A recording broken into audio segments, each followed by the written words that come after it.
मैंने देखिए क्या है, यदि कोई व्यक्ति अहम कर ले, मैं क्या है, मैं ही अहम है। जिस व्यक्ति में ममत्व आ जाता है, मैं हूं इस सृष्टि में, इस प्रकार अगर किसी को हो जाता है, मैं ही ये करता हूं, मैं ही ये सिर्फ भगवान ही कर सकते हैं। भगवान के अलावा यदि किसी में अहम शब्द आ जाए, अहम आ जाए, वहां भगवान वास नहीं करते हैं, वहां पर भगवान नहीं निवास करते। तो सिद्धि कहां से आए? शक्तिपुत्र के कुछ जो शिष्य हैं, मुझे बहुत अच्छा लगा कि जब गुरु के बारे में कोई बोले तो उसे हमें बर्दाश्त नहीं करनी चाहिए, ये अच्छी बात है। पर आपकी बर्दाश्त ना करना और आपका जो व्यवहार है वह भी आपके जो गुरु हैं उनके व्यवहार को दर्शाता है, उनके ज्ञान को दर्शाता है। मैं ये बात इसलिए कहना चाहता हूं कि इससे पहले मैं शक्तिपुत्र के बारे में कुछ कहा था, उस पे बहुत सारे कमेंट आए थे जिसमें अभद्रता भाषा का प्रयोग किया गया। आपकी अभद्रता जो है आपके गुरु का ज्ञान को दर्शाता है। आप बार बार कहते हैं प्रेमानंद महाराज जी को, चाहे बागेश्वर महाराज जी को, या अन्य महाराज को छोड़िए, आप शंकराचार्य तक को कहते हैं शक्तिपुत्र जी महाराज, लेकिन आप उनके शिष्यों को देख लें कि उनके शिष्यों में क्या अभद्रता है, उनके शिष्यों की वाणी में अभद्रता है। अरे जिसकी वाणी शुद्ध नहीं होगी, जिसकी वाणी में अहम होगा, जिनके वाणी अशुद्ध होंगे, जिनके वाणी में अभद्रता शब्द होंगे, भाषा होगी, उसकी मंत्र सिद्धि कैसे हो सकते हैं?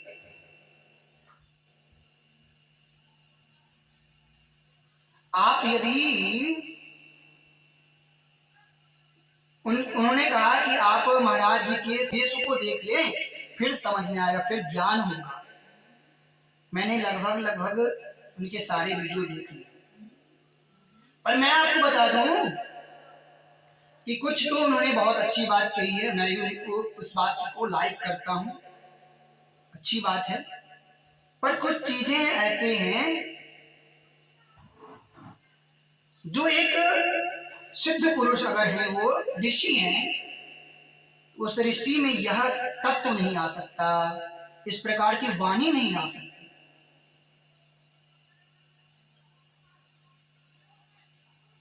आप सभी को चैलेंज करते घूर रहे हैं कि मैं चैलेंज करता हूं, मेरे से कोई शक्तिशाली नहीं है, मेरे जैसा कोई तपस्वी नहीं है, मेरे जैसा कोई ज्ञानी नहीं है। आज मैं आपको चैलेंज कर रहा हूं शक्तिपुत्र जी महाराज, यदि आप यह मानते हैं कि आप ज्ञानी हैं, आप यदि यह मानते हैं कि मैं तपस्वी हूं, मैं सिद्ध हूं। आपकी एक वीडियो में, एक क्लिप में मैंने देखा था कि आपने कहा कि मैं कुबेर की वर्षा कर सकता हूं। तो महाराज जी, जब आप कुबेर की वर्षा कर सकते हैं, तो जो हमारे भारतीय है, जो हमारे सनातनी हैं, जिनको खाने के लिए लालच है, आप उनके ऊपर कृपा कर देना। भगवान श्रीपाद शंकराचार्य एक जगह भिक्षा मांगने के लिए गए एक ब्राह्मणी से, जब वो अध्ययन कर रहे थे, 5 या 7 साल के रहे होंगे। उस समय भिक्षा मांगने के लिए गए तो वहां जो ब्राह्मणी थी, उनके पास में देने के लिए कुछ था नहीं, तो उन्होंने एक आंवला, उनके पास वही था, वो बेचारी ये सोची थी कि आज वही खा करके मैं रह लूंगी। पर शंकर पाद, उनका नाम भी शंकर ही था बाल्यकाल में, वहां पहुंच गए और उन्होंने भिक्षाम देही कहा। तो ब्राह्मणी उस आंवले के को ला करके ही उनके कटोरी में डाल दिया, दे दिया। जब भगवत पाद श्री शंकराचार्य ने, आदि शंकराचार्य ने उनकी हालात को देखा तो वहां अन्नपूर्णा की कृपा हो जाए, इसलिए उनको किसी भी प्रकार की दिक्कत न हो, इसलिए कनक धारा स्तोत्र का पाठ करके उन्होंने उनके घर को ही सोने चांदी से भर दिया। पूरे आंवले की आकृति में स्वर्ण उनके घर में बरस गए। यदि आप कुबेर को अपनी शक्ति से प्रकट कर सकते हैं तो हमारे जो भारतीय हैं, हमारे भारतीयों के जो सनातनी भारतीय हैं या कोई भी जो भारत में रहने वाले हैं, उसकी आर्थिक स्थिति को मजबूत कर दें।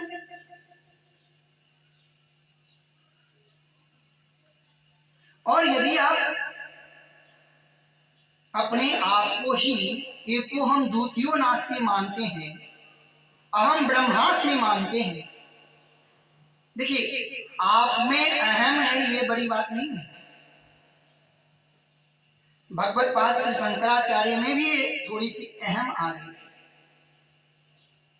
जब उन्हें लगा, भगवान श्री शंकर को लगा कि मैं इनकी अहम को दूर करूं, क्योंकि उनको जात पात का थोड़ा सा हो गया था। भगवान शंकर चंडाल के रूप में वहां आए और आकर के शिव स्वरूप जो भगवत पाद श्री शंकर के वाले में उनको उपदेश दिया। गंगा गहरी बारी में चंद्रबिंब दर्शाए, उनमें ऊंचो नीच को यह मोहि देहु बताए। ऐसी अद्वैतवादी बात को सुनकर के भगवत पाद श्री शंकराचार्य समझ गए कि ये कोई और नहीं है, ये साक्षात भगवान शिव हैं। और भगवान श्री के चरणों में, भगवान श्री शिव के चरणों में वो नतमस्तक हो गए। भगवान शिव ने उनको ब्रह्मसूत्र लिखने की आदेश दिया और जब ब्रह्मसूत्र लिख लिए तब भगवान व्यास देव जी वहां पर एक ब्राह्मण रूप में पहुंचे और उन्होंने, भगवान व्यास देव जी ने शंकर पाद से ब्रह्मसूत्र के ऊपर मणिकर्णिका घाट में विचार विमर्श करना प्रारंभ किया और वह विचार विमर्श ही शास्त्रार्थ में बदल गए, जो कि पूरे 7-8 दिन तक चला था। अंत में भगवान श्री शंकर पाद को समझ में आया कि मेरे से इतने दिनों तक शास्त्रार्थ करने वाला कोई अन्य नहीं हो सकता, साक्षात ईश्वर ही हो सकते हैं। और उन्होंने जब ध्यान किया तब नारायण स्वरूप भगवान व्यास वहां उपस्थित हैं।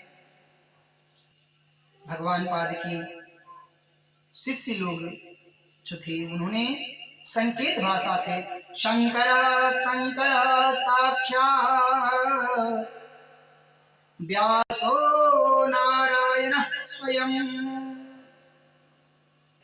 ये जो शंकर है ये भगवान शिव की स्वरूप हैं और जो व्यासो नारायण स्वयं, जो व्यास देव जी है ना, वो कोई और नहीं, साक्षात भगवान नारायण ही तो हैं।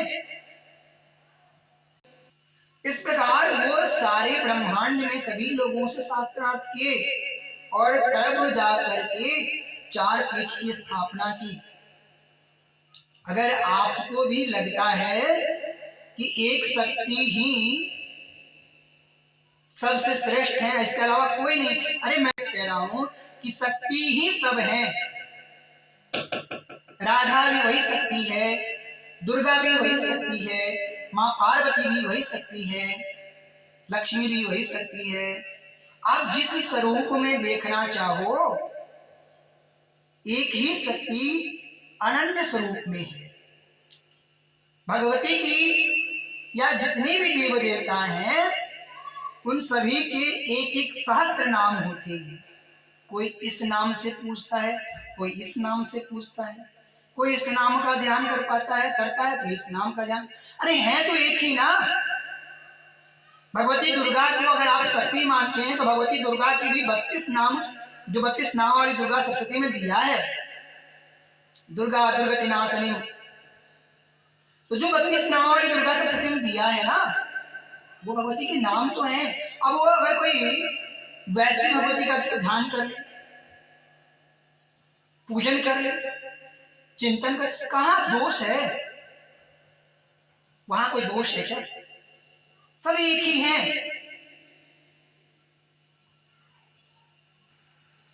आप जिस शक्ति को पूजते हैं वो तीनों गुणों से युक्त होकर के ही निर्मित है। न शिव अलग है, न ब्रह्मा अलग है, न भगवान विष्णु अलग है, न माता पार्वती अलग है, न माँ सरस्वती अलग है, न माता लक्ष्मी अलग है। और इनसे जो भी अवतरित है ना, इन छयों को मिला करके वह शक्ति का निर्माण है। या आप ये भी कह लीजिए उन शक्ति से ये 6 हैं और इन 6 से सारे जगत है। हम आप भी उसी के रूप है। सत्व, रज और तम, ये तीनों गुणों से युक्त होकर के शक्ति है। अगर इन तीनों गुणों में से किसी भी एक गुण को आप हटा देते हैं ना, तो शक्ति कहाँ है?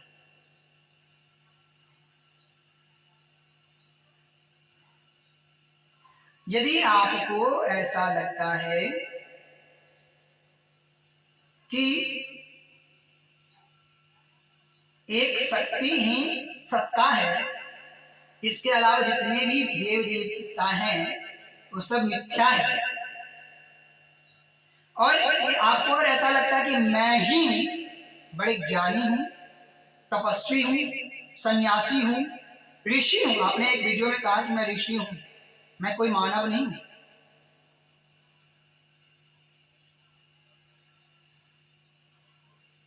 तो आप अगर ऋषि हैं और आपको लगता है कि इसी सत्ता की पूजन होनी चाहिए, इसी सत्ता की स्थापना होनी चाहिए, ये पूरी सृष्टि इसी सत्ता को पूजे,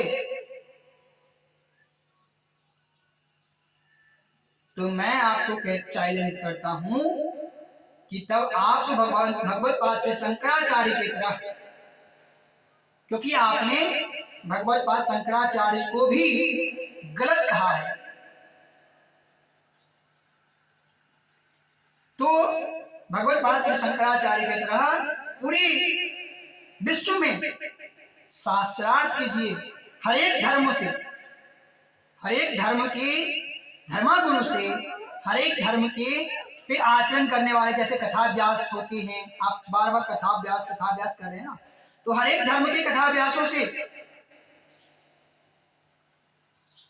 ये अच्छी बात है कि आप सनातन धर्म को बचाने की कोशिश कर रहे हैं, पर इस प्रकार से आपकी वार्ता करने से सनातन धर्म की रक्षा नहीं होंगे।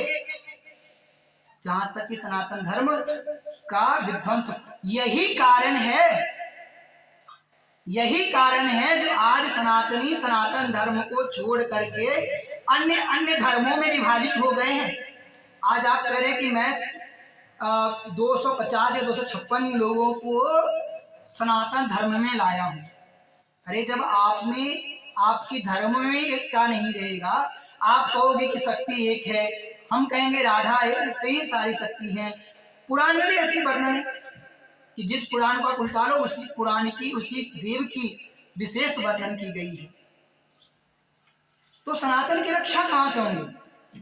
पर ये ज्ञान होनी चाहिए कि जितने भी देवी देवता हैं वो सभी एक ही हैं, चाहे दुर्गा कहो, काली कहो, सरस्वती कहो, लक्ष्मी कहो, राधा कहो, भगवान विष्णु, शिव, राम, कृष्ण, ब्रह्मा। अरे उस सृष्टि की उत्पत्ति हुई है त्रिदेव के रूप में, त्रिदेवियों के रूप में, और उनसे आगे जाकर के वंश चलाए हम। ब्रह्मा के 7 ऋषि हुए, हर एक मनवंतर में 7 ऋषि हुए, और हर एक मनवंतर के 7 ऋषियों से ही इस सृष्टि का प्रादुर्भाव हुआ है, उत्पत्ति हुई है। तो हम कैसे कह लें कि एक ही शक्ति सारे इस ब्रह्मांड को न चलाते हैं? जब एक पिता ब्रह्मा के हम इतने संतान हो सकते हैं, एक ब्रह्मा के इतने संतान हो सकते हैं, ब्रह्मा के 7 ऋषि हुए, 7 ऋषि के अन्य ऋषि रूपी पुत्र हुए, फिर उनके वंशज चलते गए, फिर हमारी उत्पत्ति है। आपके शिष्यों ने अभद्रता रूपी भाषण में लिखा था कि क्या आपने कहा कि वही शक्ति का स्वरूप ही ब्रह्मा विष्णु महेश हैं? पहले आप अपने शिष्यों को ज्ञान दें, अच्छे से उनको नॉलेज दें कि क्या आप अपने चाचा को अपने पिता बना सकते हो क्या? मैं कहता हूं कि क्या आपको उन्होंने गुरु बना लिया, अपने पिता के जगह पे आपका नाम दे सकते हैं क्या? गुरु का स्थान एक अलग है, पिता का स्थान एक अलग है।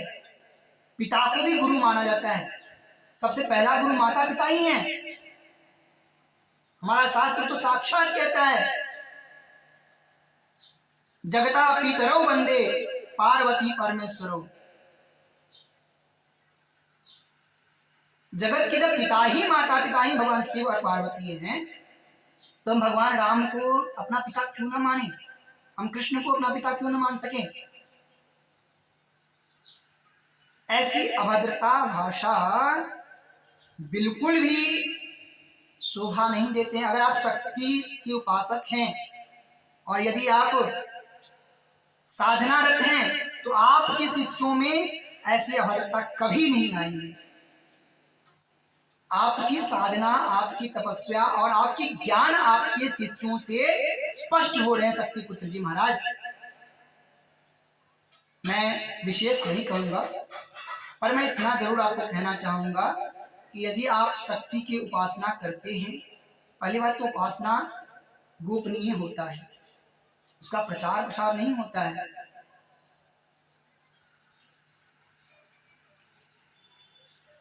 कभी भी शक्ति का या किसी भी साधना का हो, आप प्रचार प्रसार करके अगर करते हैं तो पाप छिन्न होता है।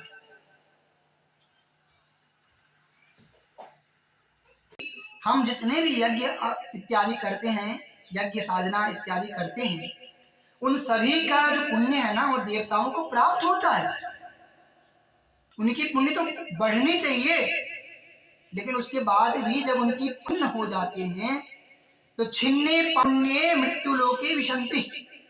जब उनके पुण्य छिन्न हो जाते हैं तो उनके पुण्य छीन होने से वह मृत्यु लोक में वास करते हैं। तो आप तो स्वतः मृत्यु लोक में ही वास कर रहे हैं, और आप चिल्ला चिल्ला के कह रहे हैं कि मैं साधक हूं, मैं ज्ञानी हूं। आपके एक वीडियो में मैंने देखा कि जिसको भी ज्ञान लेना हो, जो भी कथा वाचक हैं, जो भी साधक हैं, जो भी उपासक हैं, उनको अगर ज्ञान लेना हो तो मेरे पास आ जाए। आप अपने आप को इतना बड़ा ज्ञानी समझते हो? अहंकार है आपको। जब रावण का अहंकार नहीं चला तो आप किस खेत की हो? रावण से बड़े तपस्वी हो आप।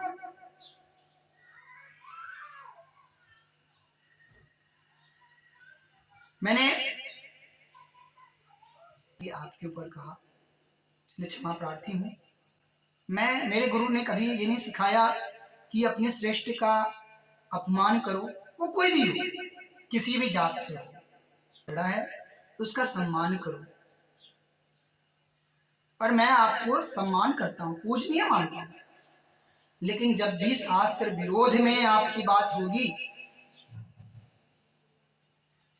तो मेरा प्रतिकूल उत्तर इसी प्रकार होगा। शास्त्र तो यह भी कहता है कि गुरु यदि गुरु भी आपको लगता है कि गलत मार्ग पे जा रहे हैं तो उन्हें रोकना चाहिए। बौद्ध धर्म की स्थापना हुआ, बौद्ध धर्म के ऊपर बहुत उसका प्रचार प्रसार हुआ। कुमारिल भट्ट ने बौद्ध धर्म की अध्ययन किया, अध्ययन करके अपने आप को इस प्रकार बनाया जिससे वह अपने गुरु, अपने से श्रेष्ठ जनों का सम्मान करते हुए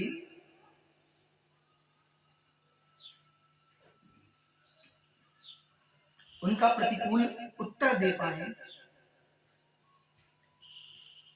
पूरे बौद्ध धर्म का, बौद्ध दर्शन, बौद्ध शास्त्र इत्यादि का उन्होंने अध्ययन किया और फिर उस अपने गुरु लोगों से शास्त्रार्थ करके उनको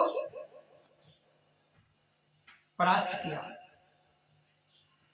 और अंततोगत्वा गुरु को परास्त किया ना, तो उनका प्रायश्चित करना बनता है।